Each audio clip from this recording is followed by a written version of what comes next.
I want to play some of this Dan Quinn audio because I'll be honest with you, the setup in New Orleans was so dumb that I didn't even get to go in for DQ. I just stayed in the locker room, was talking to players. Let's start with number 3, Landfill, on kicking the field goal, which, again, I think was the right call. I'm cool with it, even though the outcome wasn't desired. How difficult was the decision to kick the field goal around the 36? There's a lot going on there. It was. We thought for us, it was within the space to kick. And so you make those decisions early enough to say, hey, if we're at the 38 and inside, we'll kick it. And so that's, where it was. So it wasn't a hard decision to go. You don't like the result of it, but it had plenty of stuff to go. So, like going into it, that's why we ran it, on the third down play, which I thought was a good call, where we got into space to give ourselves a chance to go up. So to miss it, that's the consequence of a long one. But I didn't think of punting into that. Had we not gained yards on the run, then we would have been in punt. So that was, we're clear about it. Hey, if we're at this part, we'll punt. If we're at this part, we'll go. And so that's the way I communicate with the coaches. I'm good with it. Mm-hmm. I think so many people that are reacting negatively towards that decision are reacting because of the outcome rather than the decision. The decision was correct to me. You're trying to win the game.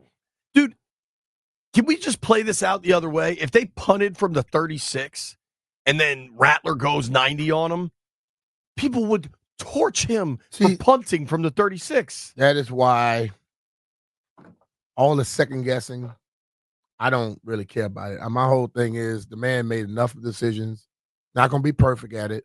He does a lot, and he's done more good things than anywhere close to being bad. I'm not going to question everything he does. I mean, that's fine. For me, I'm going to question stuff, but I think that was the right decision. I'm also going to say when I think it's correct. You'd like to see him get it, but you effectively finished the game there. I think I don't know. I didn't hate that. The things I hated were more play call specific. The 3rd and 1 at the goal line probably sticks out to me the most. But I thought that was the right call, man. Let's go to number 5, Landy. This is DQ talking about Jaden being back in Louisiana. Did you get a sense of what this game meant to Jaden just coming back to Louisiana? He obviously a lot of success here for him personally. And so to see, some of the people that made a big impact on his life, obviously that makes a big one. But no, he did a good job. Hey, this is the next one, how we go play. And so he's pretty remarkable in that way as a mature young player where he doesn't, ride the roller coaster too much. And that's not easy to do, especially with somebody that gets as much attention as he does. And so he defers it, he goes to the next, and he can really stay in it. So there'll be some plays they'll want back in the game, but to come down and get a win, that's number one. And that was good for Marshawn, too, honestly, for his first game as a commander. Just unusual to go against your, former team in game one. So we're pumped to have him here, too. And I think for him, getting his chance to express himself as a player here and part of our group, I think that's a big deal. I like that from DQ. Obviously, it matters. Those guys try to downplay it and play it cool, but obviously it matters. Especially, I think probably more so for Lattimore than even Jaden in that situation. Well, I heard him say something to somebody about somebody being traded away, and I said it to you last week. Whenever someone basically are giving you a mindset or a thought that you're not good enough anymore, or they think that somebody else is better than you, it's going to eat at you. If it doesn't, then you're damn sure not a competitor. Right. Let's do this one. Number 6, Landfill. Dan Quinn was asked about the clock stoppage. And so here's what I could tell you. We were all there. The most people on the field, those involved in the game, had no idea it happened because they're just grinding, getting ready for the next play. Everything's happening a million miles an hour. But in the locker room after the game, I showed my phone to some players. Other people were just then seeing it. I showed that clock stoppage to members of ownership. They all became aware of it. And everybody was pretty furious. But at the same time, they won. And so it was kind of just thank God that didn't matter kind of thing. Mm-hmm. I thought Dan Quinn was quite diplomatic, asked about the clock stoppage with 9 seconds. Dan, did you get an explanation why the clock stopped with 9 seconds? I don't, and I am absolutely taking the high road right now, Dave, about that. I saw now. a quick video of that, and so I will wait from the response from New York, but those 3 seconds are critical, man. Let's just say that, and we're on to Philadelphia.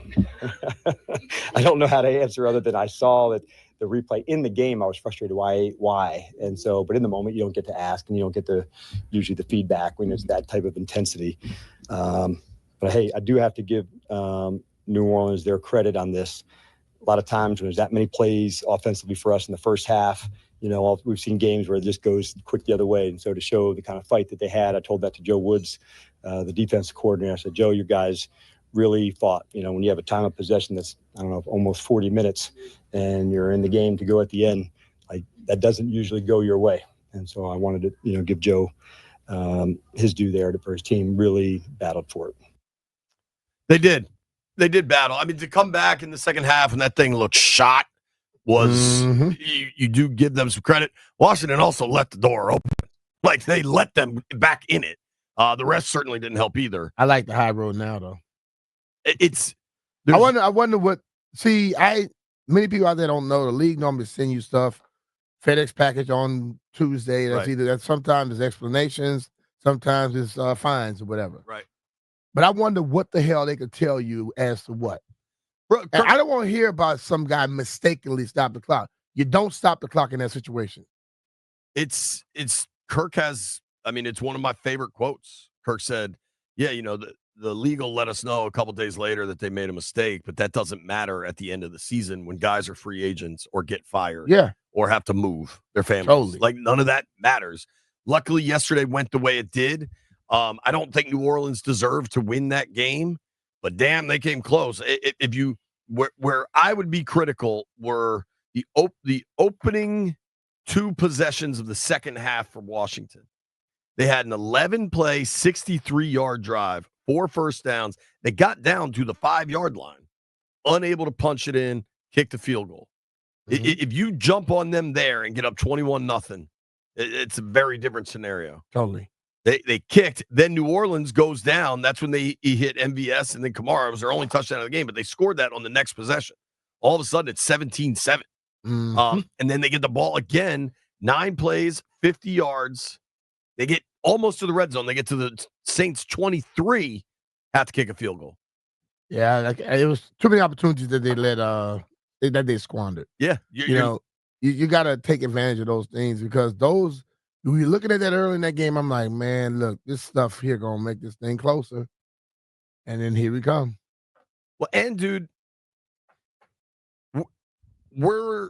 we joke about it, right? Landfill. I think Wednesday we're gonna book Doc Walker for his 2025 mock draft. He's already gone through 4 rounds. But like we joke about mock drafts, free agency, like, no, let's focus on now. Focusing on now, it's great to be excited about what they've accomplished and how much of a surprise getting here has been, ahead of schedule, whatever you want to say. But if we're focusing on now, the effort from yesterday will not beat Philly. Like, they got to be better. And if you want to win games when they matter next month, I think they know that. It's got to be better. And I think that's going to be a point of teaching. Like, you know what? We got away with that game, but we won't beat these other teams like this. Agreed. So. Agreed. Their possessions in the second half, field goal when they had good drives and then just stalled out, punt, missed field goal. Not going to get it done. Not at all. I think let's go back to DQ because the vibe in the locker room after that thing was the guys were just happy it was over, happy they got the win, but very cognizant that it wasn't good enough. Mm-hmm. A huge part of it, I think we all agree on this and talked about it when it happened, was losing Biotish before the game. Dan Quinn, number 8, Landfill. How jarring is it for an offense to lose at starting 7 in the morning of the game? And then I guess, what was your impression of Michael Dietrich? Yeah, it's never comfortable. That's part of it. He had a big fever and was sick, and certainly tried to go, but as a big guy and fever, and man, that's just hard, to get going. So we're fortunate with Michael, the experience, and going to that. Like anything, the hardest part is not getting all the looks and all the calls to go through it. So, but by and large, he's somebody that the team, we can count on, to play winning football if called upon. We got a big crew. We've done it at a number of spots. You hate to do it the day of the game, but honestly, it's not a lot different when a guy goes down with an injury, and, for us, Zach, being injured early. Okay. Now, John and Ben, and what does that look like? So it's part of our game. But that's only the way that I can look at it, to go, because knowing that he was sick this morning, we took him out to say, let's go take a look, but he just looked like, hell. So those are the ones he wanted to go, and we made the call for him because he definitely wanted to. I just said, man, this is bad. They have repeatedly this season, I know this, they've had players that want to play, and they're medically on the line, but could get cleared, and they shut them down. Yeah. You know what that does? That shows your players you care about them. Yeah, you take care of them instead of trying to force them to try and do, because most of them will try it anyway. But they've done stuff that is totally opposite of what used to happen. Right. You know what I mean? And I think that goes a long damn way. You take care of your guys, man. They put a lot on the line for you. I saw Badass after the game. He looked bad.